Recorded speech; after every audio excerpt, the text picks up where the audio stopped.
Hello and welcome back to the KCC channel. I'm Rob and I hope you are having the absolute best day you possibly ever could have today.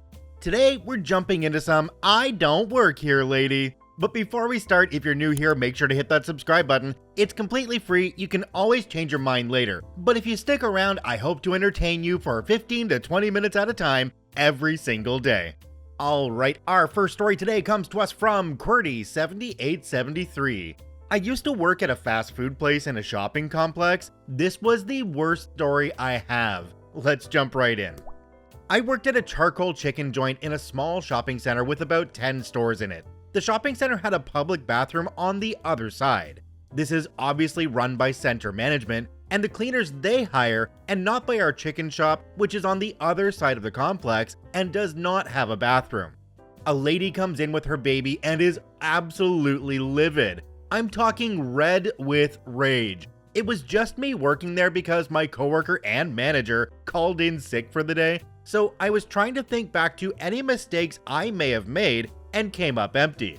She finally gets to the counter and starts yelling, telling me I should be ashamed of myself. I ask her what's wrong and say I can rectify the issue, I just need her to calm down and tell me the problem. Apparently, she had went to use the parent bathroom with her baby, and there was urine on the floor and baby crap on the change table, and I need to go and clean it right this minute, before someone gets a disease, and because her baby needs a change. I tell her, sorry, but I just work in the chicken shop. The public complex bathrooms are not my responsibility. I tell her she needs to knock on the cleaner's door opposite the bathroom and they will help. She was huffing about me wasting her time and being entitled, but leaves to go to the cleaner's room.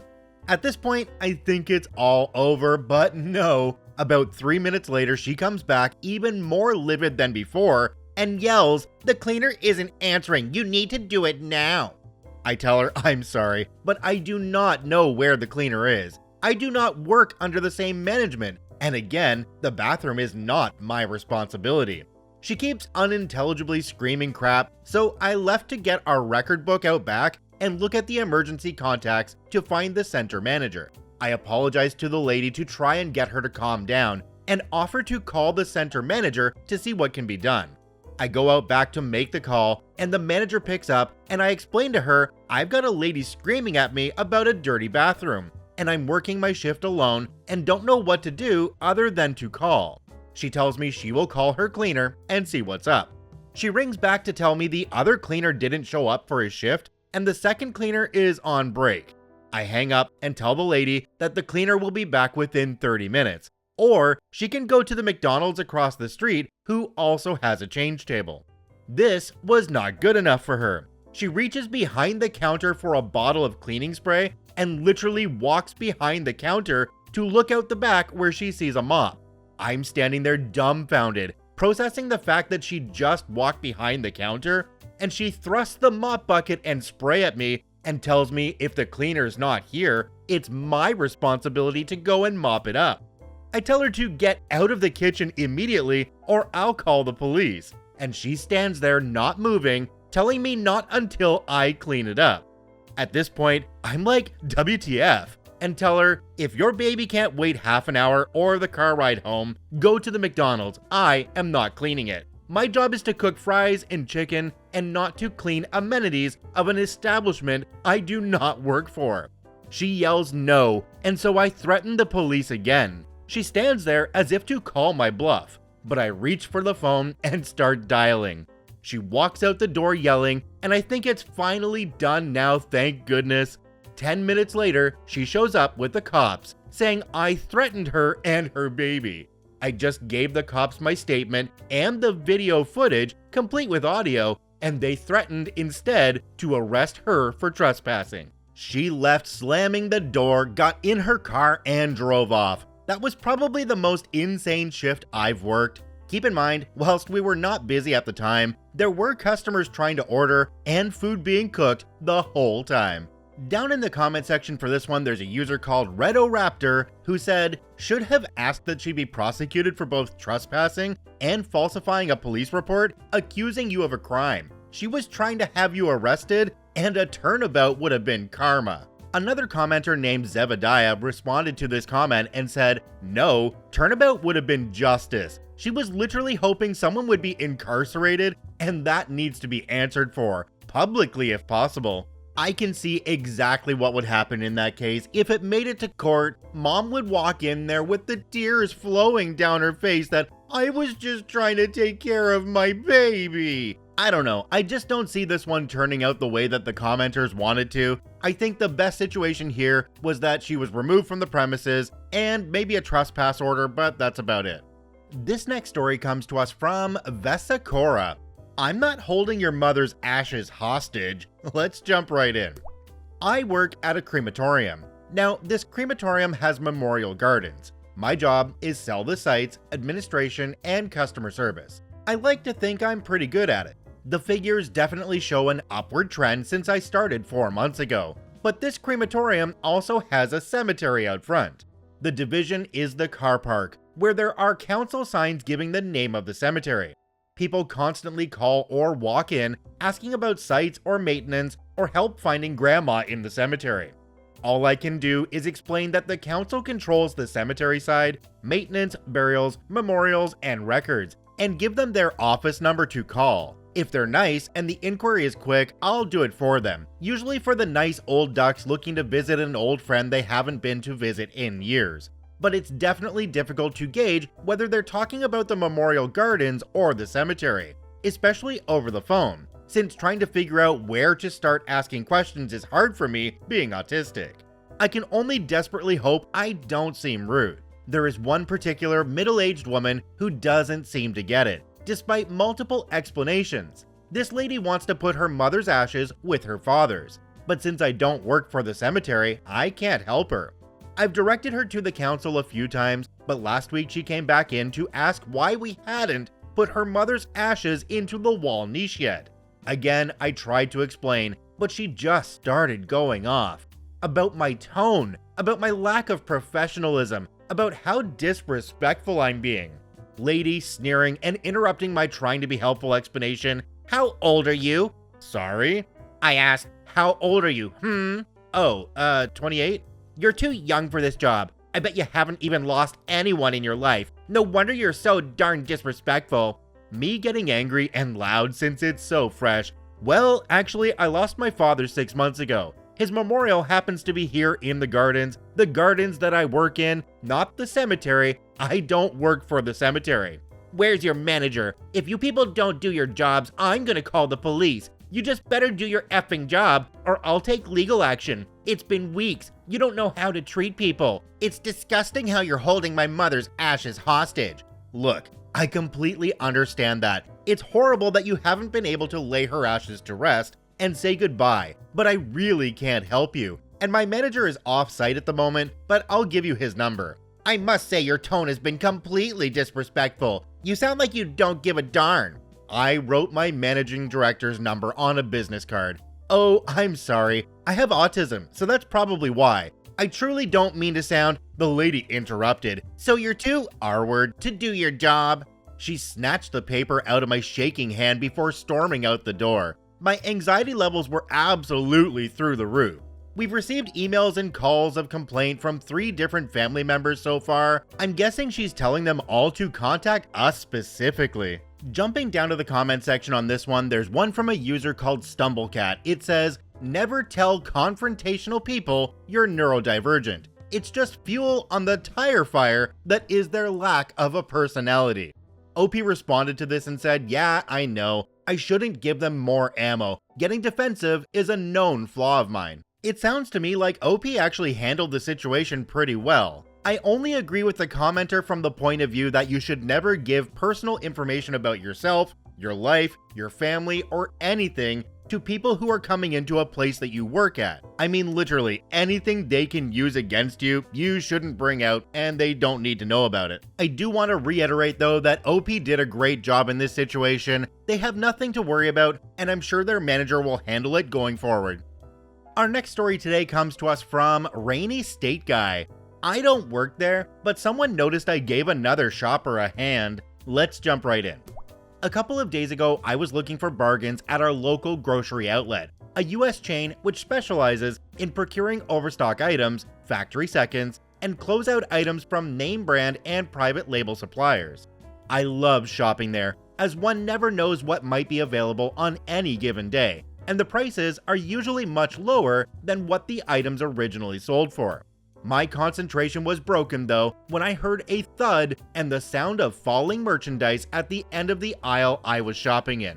I looked up to see a woman about the same age as me, male 76, who had accidentally clipped a display filled with bags of marshmallows with her cart, knocking that cardboard display over and scattering the bags down the aisle. Seeing the shocked look on the woman's face, I just said, "Here, let me help you with that."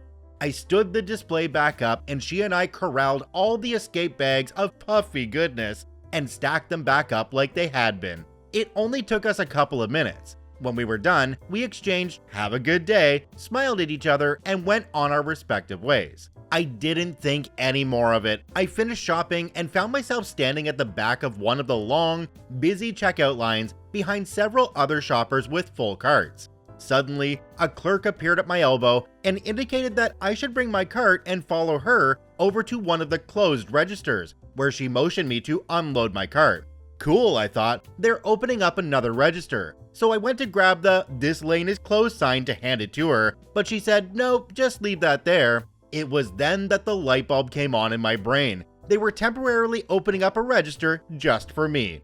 This VIP treatment had to be the store's way of thanking me for helping that lady. That was just so cool. It still puts a smile on this old face. Jumping down to the comment section on this one, there's one from a user called Lynn Laugh a Lot. It says, "Yay for being rewarded for being a decent person.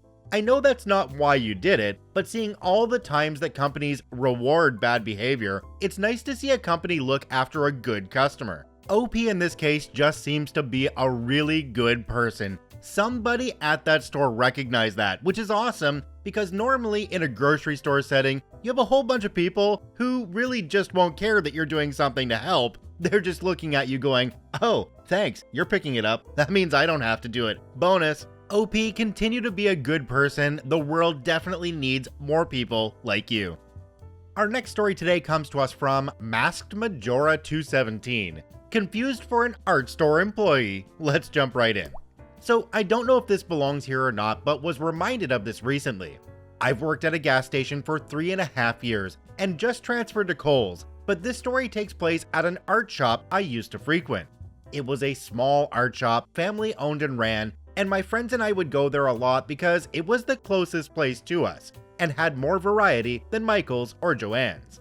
So my friends and I go to the shop one day. I split from them so they can get their supplies and I can just roam. For context, the employees there wore a black or solid colored shirt with black or dark pants. I was wearing some faded jeans and black Foo Fighters tee and a yellow and black checker flannel. So a couple minutes after I split from my friend, this lady comes up to me. She looked like she was maybe in her 60s, pushing 70s, so this happened when she came up.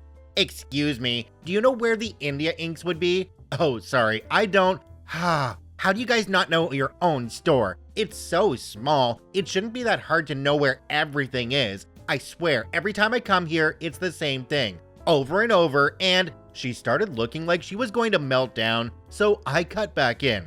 "No ma'am, I mean that I don't actually work here. However, you're lucky, and I know the place well enough to help you. Here," as I'm walking her to the India inks.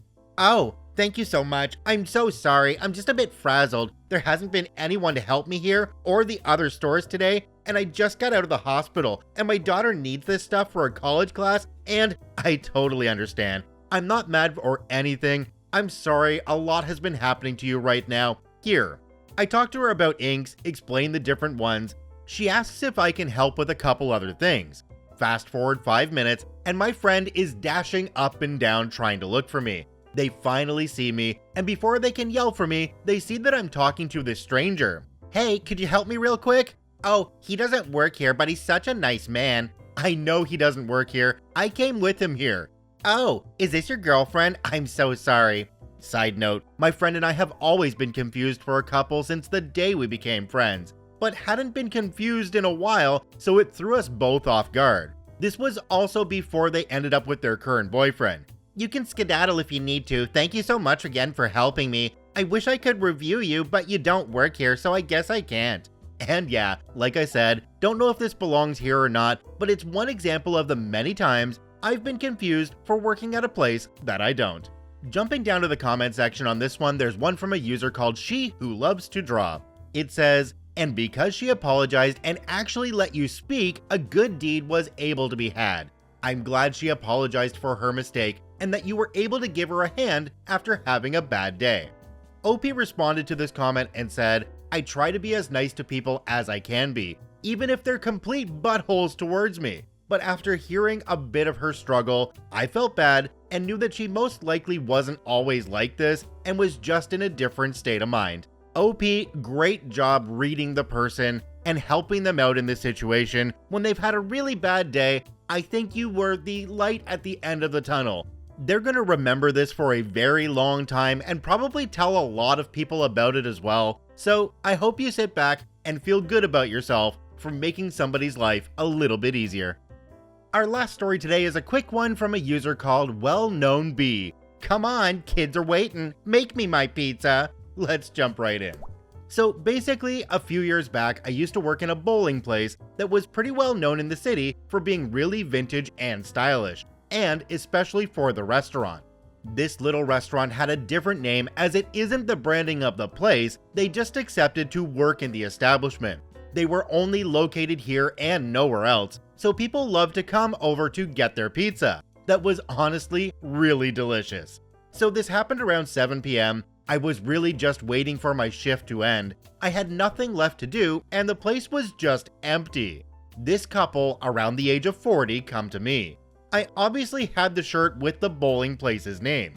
I smile at them, ask if I can do anything for them. They ask for a large pizza, just cheese. I told them that unfortunately the restaurant is closed at this time.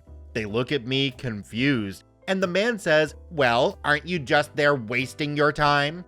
I didn't know what to say really, other than, I don't work in the restaurant, only in the bowling place. Sorry for the confusion.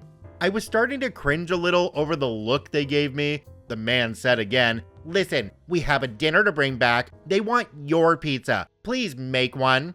I insisted that no, I can't do that. I don't know how, neither do I have the key to open the kitchen. The man just aggressively and loudly said, come on, kids are waiting, make me my pizza. I just wanted to get inside the ground. I don't work in the restaurant. Sorry. The woman ended up by apologizing and they left. I saw the dude giving me a bad eye in the window. I still feel the cringe of this situation. Jumping down to the comment section on this one, there's one from a user called She Who Loves to Draw. Wait, same person from the last story. Interesting. It says, I'll never understand people who never check the hours of a restaurant before they go out to eat or expect to place an order.